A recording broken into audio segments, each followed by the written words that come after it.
అంచు కుట్టి అంచు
నువ్వంటే ప్రాణమని, నీతో నీ లోకమని, నీ ప్రేమే లేకుంటే బ్రతికేది ఎందుకని, ఎవరికి చెప్పుకోను నాకు తప్ప, కన్నులకి కలలు లేవు నీరు తప్ప. నువ్వంటే ప్రాణమని, నీతో నీ లోకమని, నీ ప్రేమే లేకుంటే ప్రాణానికి ప్రాణమైన నీ మీదొట్టు చెప్పుకోను నన్ను వదిలి వెళ్ళకు. కన్నులకి కలలు లేవు. ఏంటి సార్? ఇందులో కొంచెం సాల్ట్ ఎక్కువ.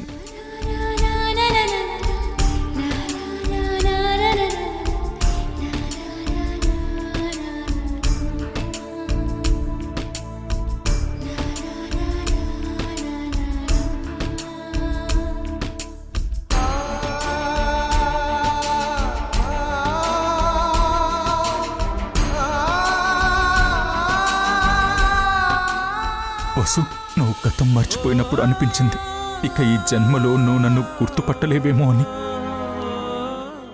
నిన్ను మళ్ళీ చేరుకోవాలంటే నీకు నీ గతం గుర్తు రావడం ఒక్కటే దారేమో అనుకున్నాను. అదే నమ్మాను. నువ్వు వసుగా ఉన్నప్పుడు నాకొక్కటే భయం ఉండేది, నువ్వు అందర్నీ ఒకేలా ప్రేమిస్తావు, నేనేమీ స్పెషల్ కాదేమో అని. కానీ ఎప్పుడైతే నువ్వు మహీగా ఒక కొత్త కథలా నా జీవితంలోకి నడిచొచ్చావు, అప్పుడే అసలు నిజం తెలిసింది. నువ్వు నన్నే ఇష్టపడ్డావు, నన్నే వెతుక్కుంటూ నా నీడలా నా చుట్టూ తిరిగావు. అప్పుడే అర్థమైంది నీ ప్రపంచంలో నేనెంత స్పెషల్ అని, నాకోసం నువ్వు ఎంత దూరమైనా వస్తావని. నాకోసం ఇన్ని అడుగులు వేస్తున్న నువ్వు నన్ను నీకు దగ్గర చేసే ఆ గతాన్ని ఎప్పుడు తలుచుకుంటావు వసు? పరిగెత్తుకుంటూ నా దగ్గరికి ఎప్పుడు చేరుకుంటావు? శ్రీకృష్ణుణ్ణి భారీ కిరీటాలు రత్నాలతో కాదు, రుక్మిణి వేసిన చిన్న తులసి దళంతో తూచవచ్చని అంటారు. అప్పుడు నమ్మలేదు. కానీ నిన్ను గెలవడానికి ఇన్ని ప్రయత్నాలు అక్కర్లేదు. కేవలం నీ గతం నిన్ను తట్టి లేపితే చాలు. నువ్వు త్వరగా వచ్చే వసు, త్వరగా వచ్చే.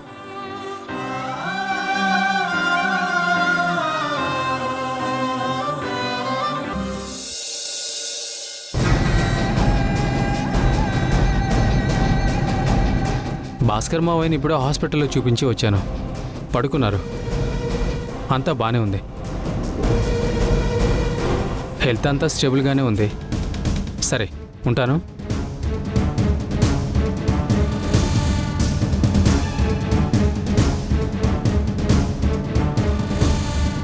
చిన్నప్పుడు ఒక సామెత విన్నాను నాన్న. కనకపు సింహాసనం మీద సునకమును కూర్చుండబెట్టినా వెనకటి గుణమేల మాను అని.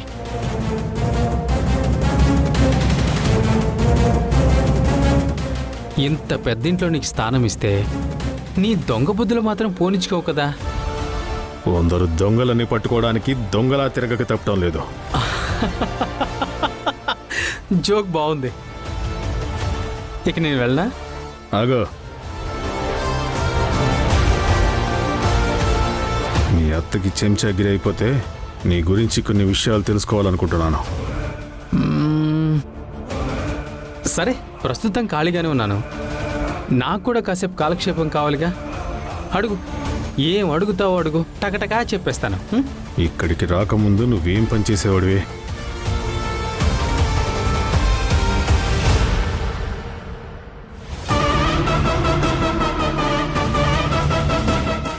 చాలా పనులు చేసేవాడిని నాన్న. ఎందుకంటే తండ్రి చేతిలో చావు దాకా వెళ్ళి బతికిన అనాథని కదా.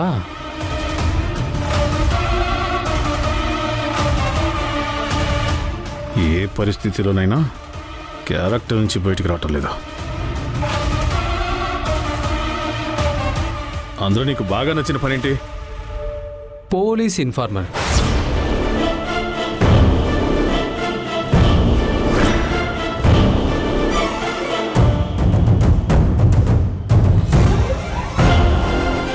ఆ పని బాగా కిక్కిచ్చింది నాన్న. బహుశా నువ్వు ఎవరితోనైనా కుమ్మక్కై ప్లాన్ చేసినవి కూడా నాకు తెలిసిపోతాయి నాన్న. వాడు పోలీస్ అయినా అయ్యుండొచ్చు, అది అత్తదాకా చేరవేసే ఛానల్ని కూడా నేనే అయ్యుండొచ్చు. వీడు చాలా పకడ్బందీగా మాట్లాడుతున్నాడా, లేకపోతే నిజంగానే చెప్తున్నాడా? ప్రతిసారి ఎందుకు నాన్న ఇలా ఉనికిపోతావు? ఏదో పీకేద్దాం అనుకుంటావు, నువ్వు ఏమీ పీకలేవు. కాబట్టి నీ అసలు రూపం అమ్మ ముందు బయట పెట్టేదాకా నీ క్యారెక్టర్కి ఒక మేనరిజం చూపిస్తావు చూడు. కన్నింగ్లో ఒక లుక్ ఇచ్చి ఏదో చేయబోతున్నట్టు బిల్డప్ అది ఇచ్చుకో, ఓకేనా? బాయ్ నాన్న.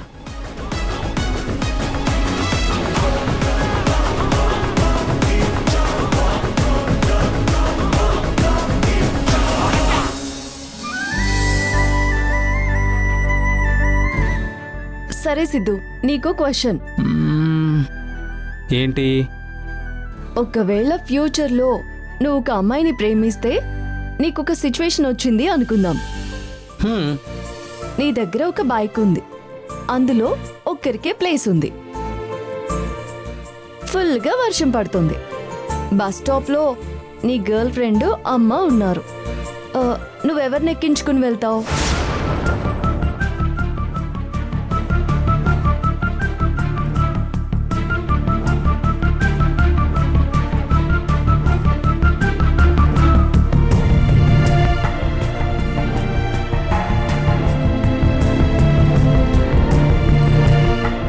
ఇదే క్వశ్చన్ అవసు. డెఫినెట్గా అమ్మనే ఎక్కించుకుంటాను. అదేంటన్నయ్య, నీకోసం లైఫ్ లాంగ్ పక్కనే ఉండాలి అనుకునే అమ్మాయిని అలా నడి రోడ్డు మీద వదిలేస్తావా? లైఫ్ లాంగ్ ఉండే అమ్మాయి కదా, 22 ఏళ్ళు వెయిట్ చేసింది కదా, ఇంకో 10 నిమిషాలు బస్ స్టాప్లో వెయిట్ చేస్తుందిలే. అమ్మని మాత్రం ఇంకెదురు చూడనివ్వను.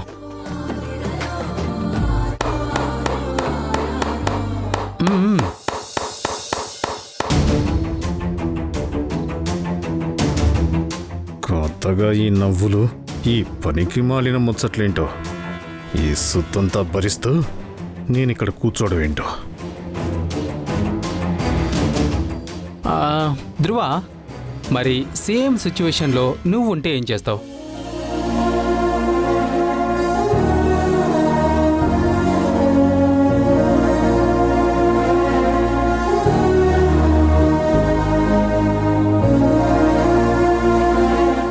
నాకెప్పుడు వసు అమ్మ ఆ ఆప్షన్ ఇవ్వలేదు సిద్ధు.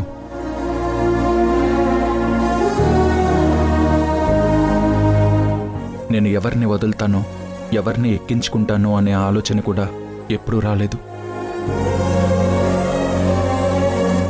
కాదు, వాళ్ళెప్పుడూ రానివ్వలేదు. ఇదిగో ఈ డిప్లొమాటిక్ ఆన్సర్స్ వద్దు, డైరెక్ట్గా చెప్పు. నా లైఫ్లో ఒక్కరే ఉండాలి అనే పరిస్థితి వస్తే నాతో ఇద్దరు ఉండరు సిద్ధు. ఒకరంటే ఒకరికి అంత ఇష్టం ఇద్దరికి. ఇది నేను డిప్లొమాటిక్గా చెప్పట్లేదు సిద్ధు, చాలా ప్రౌడ్గా చెప్తున్నాను.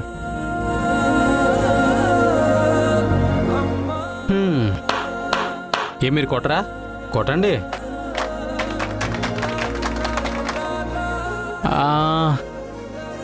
వసు, మరి అదే సిచ్యువేషన్ నీకొస్తే ఏం చేస్తావు? నేను ఆ సిచ్యువేషన్లో ఉండే అవకాశమే లేదన్నయ్య. అదేంటి, ఎందుకు?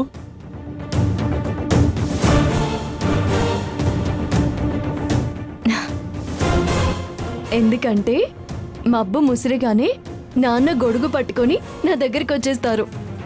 మా నాన్నకి నేనంటే అంత ఇష్టం.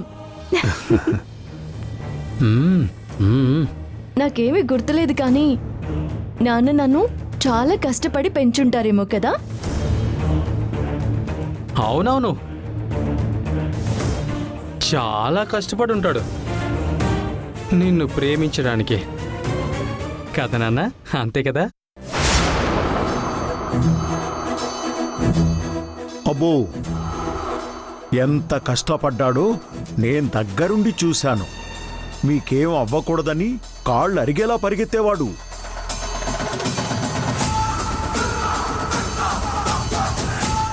కరెక్టే చెప్పానా దాసు?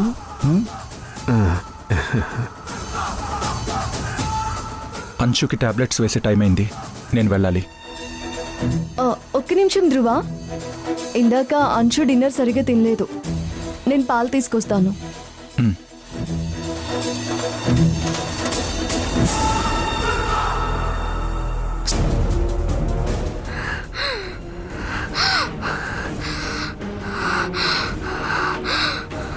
అంశు, అంశు, అంశు, అంశు, అంశు, అంశు, అంశు, అంశు, వాటర్ తాగు.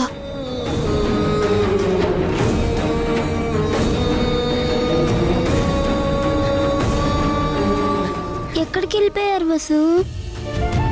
మీకోసం వెతికాను, మీరు రాలేదు. మేం బయట గార్డెన్ ఏరియాలో ఉన్నాం అంశు, వినిపించలేదు. సారీ బంగారం. వసు, నువ్విక్కడే ఉండు, నేను వెళ్ళి పాలు హీట్ ప్యాక్ తీసుకొస్తాను.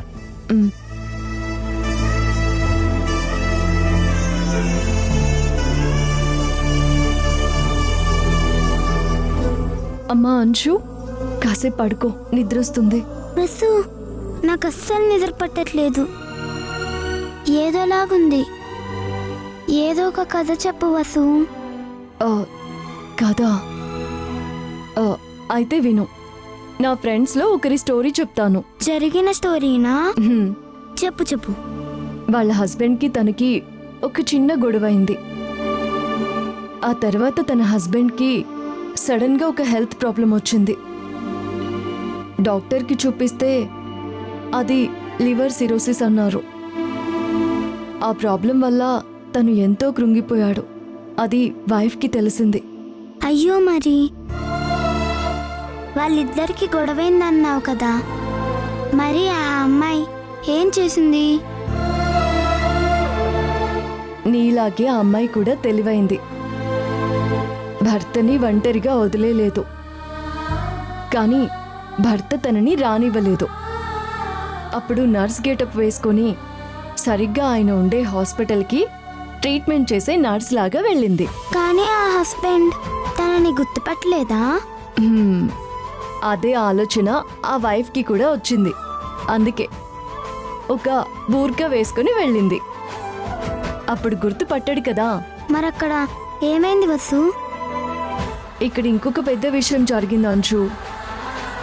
ఎలా అయినా దగ్గరుండాలని బూర్కా వేసుకుని అయితే వచ్చింది, కానీ తనకి హిందీ సరిగా రాదు. అయ్యయ్యో, ఇప్పుడెలా? ఆ వచ్చిన హిందీతోనే మేనేజ్ చేసింది. అమ్మయ్యా. అమ్మయ్య కాదు, ఇక్కడ ఇంకొక ట్విస్ట్ ఉంది. ఇంకో ట్విస్టా?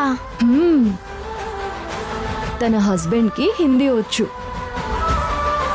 ఏది మాట్లాడినా ఇది అది కదా, అది ఇది కదా అంటూ ఆరా తీసేవాడు. అయ్యయ్యో, దొరికిపోయిందా మరి? లేదంచు, అదంతా భర్తకి తెలియకుండా అటు ఇటు దాటి ఆఖరికి తనతోనే మంచి ఫ్రెండ్షిప్ చేసింది. చివరికి తన తెలివితేటలతో తన భర్త ప్రాణాల్ని కాపాడింది. వావ్ వసు, ఆంటీ చాలా గ్రేట్. మరింతకీ ఆ నర్సు, అదే నీ ఫ్రెండ్ పేరేంటో చెప్పలేదు? తన పేరు నూర్.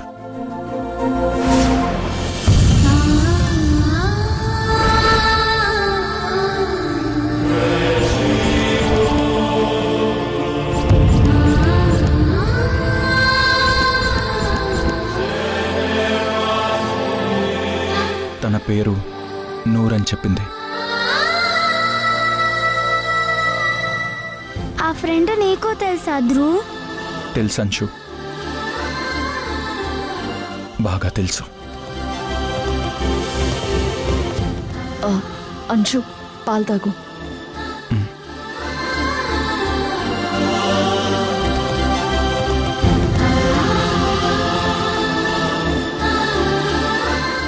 ఇంక పడుకో.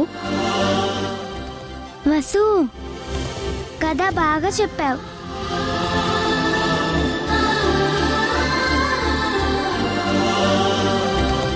వసు,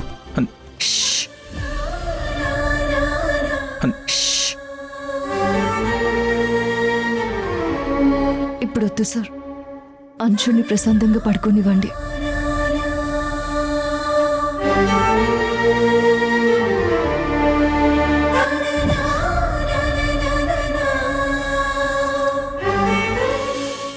బయటికి వెళ్ళి మాట్లాడదాం.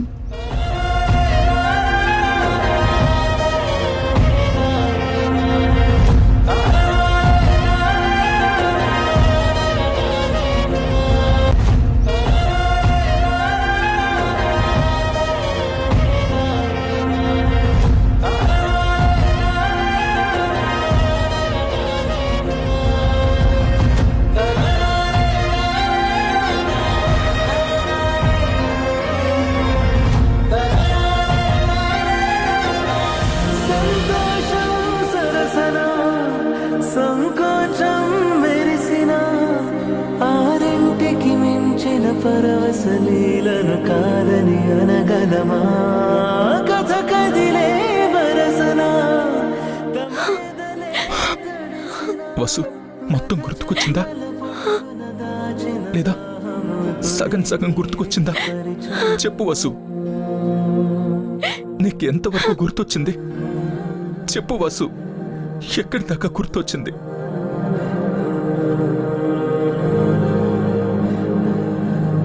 ప్రతిదీ గుర్తుంది సార్. ప్రతి జ్ఞాపకం నా గుండెల్లో అలాగే ఉంది.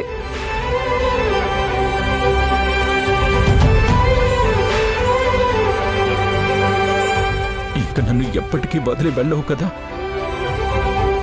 చెప్పు వసు, నిజంగానే నువ్వు నా దగ్గరే ఉంటావు కదా? ఉంటాను సార్. మీరిలా ఏడవకండి. ఇక నుంచి మన మధ్య ప్రేమకి తప్ప బాధకి కన్నీళ్ళకి చోటు ఉండకూడదు. నాకు చాలా భయమేసింది వసు. ఆ డాక్టర్ ఏమన్నారో తెలుసా? నీకు గతం గుర్తు రాకపోవచ్చు, ఒకవేళ బలవంతంగా గుర్తు చేయాలని చూస్తే ప్రాణహాని కూడా జరగొచ్చు అని చెప్పారు.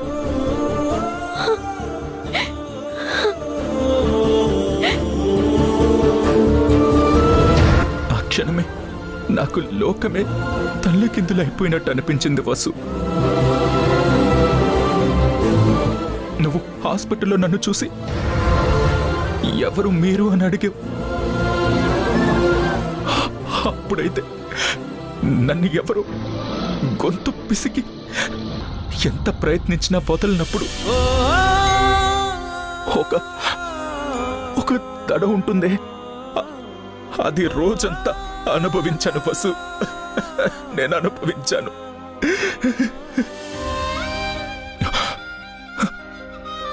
నీకు దగ్గరగా రాలేక, అలానే దూరంగా ఉండలేక, నీకు గతం గుర్తు చేస్తే ఏమవుతుందో అన్న భయంతో, ఒకవేళ అసలు గుర్తు రాకపోతే నా బతుకు ఏమైపోతుందో అని బాధ ఒకవైపు. ఇలా నేను అనుభవించిన నరకం అంతా ఇంత కాదు వసు.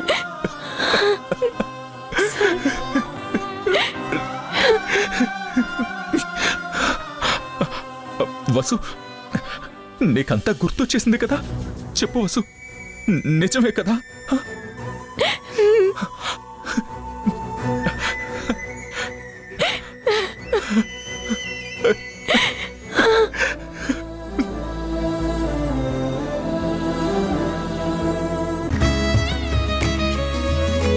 వసు, వసు, ఇట్రా.